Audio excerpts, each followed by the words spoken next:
Welcome back to another, or maybe the first, depending on which one comes out first, Beginner's Guide to Spices. Today we are focusing on Mr. Coriander. And just to not confuse people, some people hear coriander, they think of, where the hell is it? They think of cilantro, right? Which coriander is the seed of cilantro. The same thing. So, but some people just say coriander and they're referring to it, the seed and everything. Sometimes people say coriander for the leaves too. It's fine, they're all the same. Yeah, they'll say like coriander seed, coriander root, but don't get it confused because you might be like, hey, I need coriander for that dish, and it's actually pak chi, lag pak chi. But smell that. Yeah, I mean this is my favorite spice, I would say. I didn't really like fully appreciate it. I mean, I've cooked with it, you know, in different ways for years, but until you were showing me some Thai stuff, I didn't fully appreciate just this alone, this flavor, why it's so valuable and everything. Yeah. Oh, it's like, it's fruity. It's hard to explain. It's floral, it's fruity, it's citrusy. When it's toasted and combined with things, it often makes me think of Fruit Loops. I kid you not. So if you take like coriander seeds mixed with like ginger, fresh ginger and turmeric root, it's a crazy smell. That's crazy. It's like, but it goes so well on meats. It goes well on what else? Like, you know, in soups you can use it. You can crack it open, and you can get it ground again. But we like to toast it up first.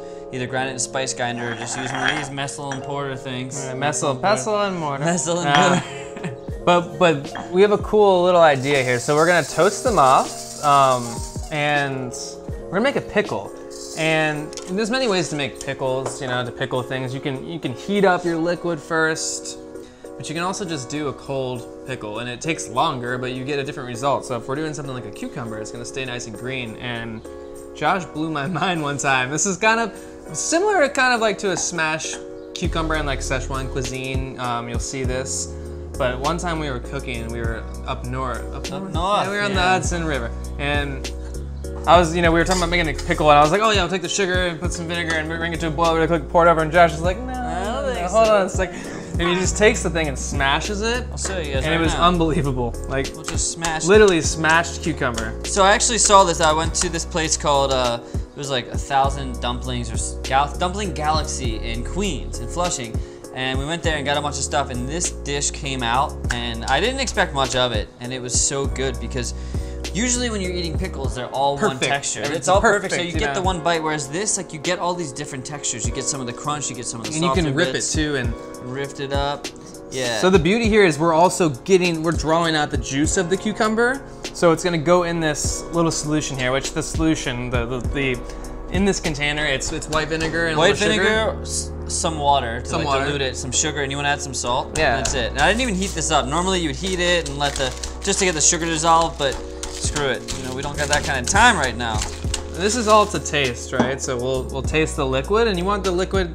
It depends on what you're pickling, like I say, it's all to taste. Everything's always to taste, but I prefer like a more acidic pickling liquid that has a little bit of sweetness just to round it out. Oh yeah. And sometimes when you're tasting this too, at the very first, it might taste a little vinegary to you, but that will kind of mellow out. Everything will blend together. Oh yeah. So as always, when you're toasting spices, and again, you don't have to, but the beauty is if you just buy coriander ground up, it's not gonna be as intense of a flavor. You don't have as much control. So if you buy them whole and toast them, you can make it a fine powder. You can just kind of crack it, which you'll see in a little bit with a pork belly we did. But when you crack a spice, like here, when we have a cracked spice, it'll go in and you have textures. If it was completely ground, it'll basically just dissolve when it's pickling. You won't really get the flavor. We kind of want the coriander seed to be part of the pickle, as far as I'm concerned, because then when you use this, at a later date, you're gonna take a piece of cucumber and you're gonna get beautifully like toasted but acidic seeds. We're kind of pickling the coriander seeds by putting them in here. And it's gonna change the flavor a little bit. Yeah, and also like remember when you're toasting these, you don't want them to burn. Certain spices burn worse than others, but like it's gotta smell. Kind of makes smell. Once you start to get the fragrance of it, you can turn the heat off, and you'll know when it's starting to release. Yeah. We're not cooking them. We're not cooking the seeds. We're just releasing the flavor, getting the kind of oils and the flavor to come out. You can see the color changing too. That looks pretty good. Yeah, it's good. It's good. Yeah. Okay, so. And like you can see, there's a lot of coriander seeds, but we're going for that, right? Like, listen. It's such a cool sound. It's like popcorn, like mini popcorn. So you don't get that if you use a spice grinder, do you? It's true. You just get this. Oh yeah. And then like, how fine do we want it? We choose. That's the beauty. It's funny, even over here, like I just like the wind is blowing in my face and I get that waft. I'm telling you, Fruit Loops. Florally, Fruit Loops. And don't be like weirded out by the fact that it tastes like Fruit Loops, because sometimes processed foods have these like very specific flavors that you don't expect to get anywhere else in the world. But this is like the best of the Fruit Loop, I would say. Yeah, and with like a spice like coriander seeds or black pepper or white pepper, it's a little different than cumin when you're kind of pounding it, because yes, you can do a little swivel here, but it is nice to first crack it because it does have the ability to crack. So you can kind of put your hand over, crack it a little bit, and then swirl. Yeah, and if you also don't grind it up too much, you get like the shell, which is nice because it adds a little bit of a crunch. You'll see, so one of the dishes that I did, I just took some pork belly, got the oven on about 300 degrees, and I just covered it in some oil, some salt, and some just lightly cracked up coriander, and just roasted it, and then turned the heat, for like an hour, then turned the heat down to low, about 250, and it ends up being super beautiful, which will be great with the pickle. I'm just gonna go with all of this. We're gonna just do it, because it can handle it. This is like a little piece, so this is the pork belly once it's finished, and you can totally see, I mean, like one side looks delicious, but you can see Look at the cracked spices. Like you don't get that. They're more, it's like more resilient too when you have a cracked spice. And you get more texture. And so, I mean, a huge part of this video is just trying to show you guys that spices don't have to be intimidating. You pick one spice, you learn how to use it. Take coriander, just buy coriander and start messing with it and getting a sense of what that flavor is. Once you know the flavor, then it's easy to add another spice in there. But a lot of times it's like Indian food, for example, you make these spice blends, and the reason people buy pre-made curry powders or garam masala is because it's scary to like have to blend up 6, 7 different spices. Or it's confusing, like I think that garam masala might be a spice to a lot of people. They don't realize it's just, it's just like the spices they already have in their cabinet. Yeah, exactly. Right? That's a very good call. A lot of spice, yeah, it is good. That looks, so that is, we'll like let that kind of just sit and chill for a little bit. And listen, right off the bat, that's still gonna be delicious because the pickling solution's already touched the cucumber. It's not gonna be pickled, but we could eat these now. It's a light pickle. I mean, it'd be bright. I just love how the cucumbers are gonna be bright green. They're not going to be like the gross swamp green when you boil it, like a dill pickle. I mean, that's also beautiful in its own way, but it's just, this is fresh. Well, so now let's do another thing, and this is based on, I don't know what the Thai dish would be, but you told me this marinade. It's basically, I took some cilantro root, which you take the cilantro, you just get off the root, you bash that up. Coriander root. Coriander root, cilantro root, Pak chi.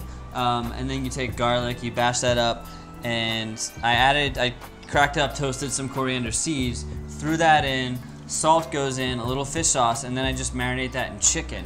And you end up with this, and the first time I did it was with pork neck, which is amazing. Yeah, that's like, it's a preparation called kormuyang, and that's kind of a similar thing. It has black soy, sometimes white sugar, sometimes palm sugar.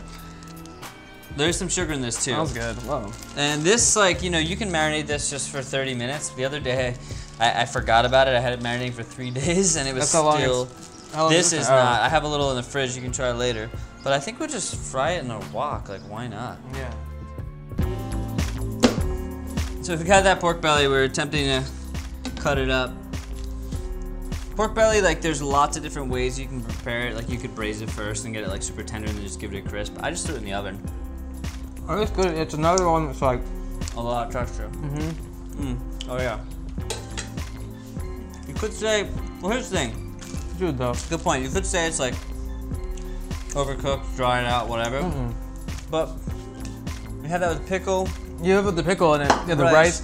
Also, as a culture, we don't appreciate meat with chew, and you do. We definitely do. I mean, like, I love beef jerky. Like, I could just be like all day. Like, I love gnawing on bones. Oh, beef jerky is so. I think we don't appreciate chew as a whole. It's always like, oh, it has to be tender. We need to find the tenderest meat. That's another point. Like we were talking in the other video. People see these things. They watch. This is like, I don't want to say it irritates me, but it kind of does. People watch cooking shows and they're like, oh my god, that looks good.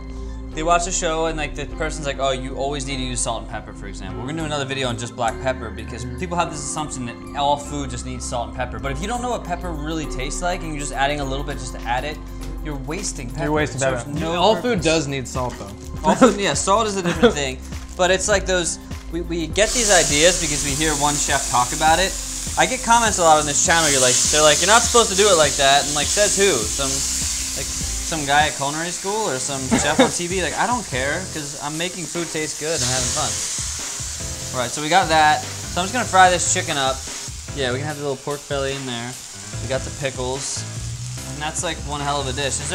What other things do you like to do with coriander? I use it so much. Like, I'll often use it with cumin or white pepper or whatever as like the base spice for like a rough crepe base. So let's say I have garlic and shallots. I'll maybe toast some coriander seeds, black pepper or white pepper, pound it up, and I'll pound that sometimes into more of a powder. Depends on what I'm doing. And then I'll add, you know, other fresh aromatics, garlic, shallot, turmeric, lemongrass, and it's nice to kind of flavor it. Add it to soups. It's really good in braises. So if you do like Chinese 5-spice style braises or like stewed pork, it's a good spice to go in there. It's really good to crust things. So like we were talking about the lamb, the cumin crusted Szechuan lamb. You could do that with the coriander. Like we could say take this chicken and let's say we deep fried it first, right? And then we build a sauce in a pan. And then we have a bunch of cracked coriander, and then we throw the chicken in and glaze it. So it becomes this like coriander crusted. And coriander chicken. and cumin, like it's cool to do these videos kind of work together. They work really well together. So if you A good ratio too, by the way, and like a good like quote unquote Thai ratio. Again, this is a rule of thumb, but it's like 2 parts coriander to 1 part cumin. The balance is nice that way. That's cool to know. So let's say in the last video, the first spice beginner's guide, we did all cumin stuff. Once you kind of start to master cumin a little bit, I don't mean master, but once you start to understand cumin, the flavors, and then you understand coriander, you can mix them together and start to create some really cool dynamics. And they work really well. People also are like, there's certain small things that you do in the kitchen that people assume you're way more advanced than you are. For example, knowing how to just toast spices. You might not think that, but like you invite a date over and you start toasting and pounding up spices. Like, what are you doing right now, Josh? Yeah, it's like just toasting some pounding. Toasting some spices. Just a little pounding, you know. pounding away in my room and like, what? Yeah. but it's true though, like there's something about, if I saw someone like toasting up their own spices and pounding it up and making a little rub, like I would already assume they like knew a good amount about food. Or they watched the Brothers Green Spice or they video. just watched this video. Oh yeah, look at that. Look at that char. So this is just some chicken thigh. That one didn't get a char. It's okay. Say again, same deal. Is this heat all the way up? Fucking jack. Was it off? Oh, then this is all. Yeah, now it's all the way up. Okay, we'll take a quick pause. We can sort of now for a song about coriander. I don't know if I'll ever bash coriander. But if you toast it, it releases the fragrance and it's magical. That's magic! And we're back. Yeah, this is one of the best bowls I've ever felt. This is a very special bowl, which So we're gonna soft. throw. My dad made this bowl. He makes bowls. And cutting boards. He made my cutting board. It's amazing. Yeah, people always comment on those. Like one day he hopes to sell them, but it's just one guy, so it's not like he's mass producing them. Yeah. So you had a good point about taking the pickling liquid from there and kind of using it as like a dressing. Oh, yeah, so I like to do that a lot. I'll have like, in my fridge is basically things like this. Like I don't really, I have like condiments that I make so I can make other meals. So just a little bit of this liquid, it's gonna just dress, because we have our acidity from the vinegar. It's gonna be beautiful. Yeah, and you could add a little oil if you want in there. You can do a quick little. It doesn't even need it, you know, it depends on. That's true, fuck it. Yeah, fat from the chicken. So just gonna like. So we'll cut this up a little bit then? Yeah, let's cut that up like strips or something special. Something special. Whatever you feel good. So this is chicken thigh, so you don't have to worry about it as much like drying out, whereas chicken breast, I feel like you're not seeing, like, you wouldn't see chicken breast cooked like this. Nicely cooked. Oh yeah, it looks amazing. And there's just few things more sexy to me than when you actually grill, especially being outside. If we had a grill, it would be amazing. But when you actually grill chicken thigh and you just get to see it and smell it. And one thing, if you guys take away from this video, if there is one thing I would say, getting to understand your spices, like it's not just gonna happen overnight, but if you are present with the food and you take the time to really look at it, to smell it, to just become familiar with it, you will start to elevate your cooking. Oh, look at that. Little chicken salad. Good. I'm gonna add some, like, Yeah, scallions, like herbs. Make it a salad. that's the thing, like, And now we have a salad. Like those roasted onions. Would be good with that. a little onion. If you want to cook like food, freaking delicious and quick, You just have this stuff made. Like these onions will be in your fridge for a week easily. Like they're cooked. Easy. It's a vegetable, you know. Like if it starts getting moldy or tastes off, then it's not good. But you'll be fine. just give me some more chicken. I want like some. No, he wants more chicken. Give me the more chicken. I was modest, you know. I am not modest with my chicken. Oh yeah, this is kind of like a semi-warm salad experience going on here. Okay, good. Oh, by the way, this is a Sunny Lee move. It's one of my good friends. When she cooks meats, dude, when she's making a salad, she'll literally rest, like if she has the meat prepared, she'll rest it on the greens. So all the juices go into the greens and builds your dressing. It's genius. That's where you rest it. Think about that. Think That's about amazing. I knew you would love that idea. I just thought about it. That's the Sunny Lee method. Imagine if you had a huge steak here and you're feeding 20 people and you have a big bowl of like kale, right, or something. Just rest it on the ends. Sunny Lee, you're a genius. And I will say, like, we're clearly obsessed with Asian flavors. So specifically Thai. Yeah, so you're seeing a lot of Thai influenced stuff. This right is now. not Thai, by the way. It's just happy influenced food. by, like, even I would say there's some Vietnamese in here with some of the fresh herbs and the lettuce. But I think, like, wow, that's good. just getting to make something like really simple and delicious like that. Dude. And for these pickles, like, super simple dishes. Both use coriander, very different, but also like utilizing a lot of the same elements of it. Like, look at that. You serve that to someone, those two dishes, boom. Done. Here, it'll be a freaking star. It's also clean up a little bit here. Coriander to me is one of those spices, depending on where you are, it's a little more exotic.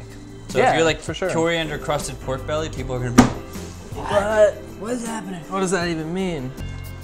Dude, great idea using the solution. I can just tell.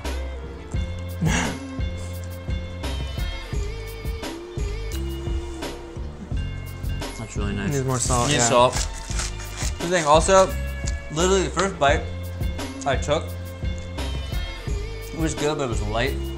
Add some salt. You need salt always. Explosion. Sorry, I'm using my. No, dude, use whatever you gotta use. I love the onion edition. Like those.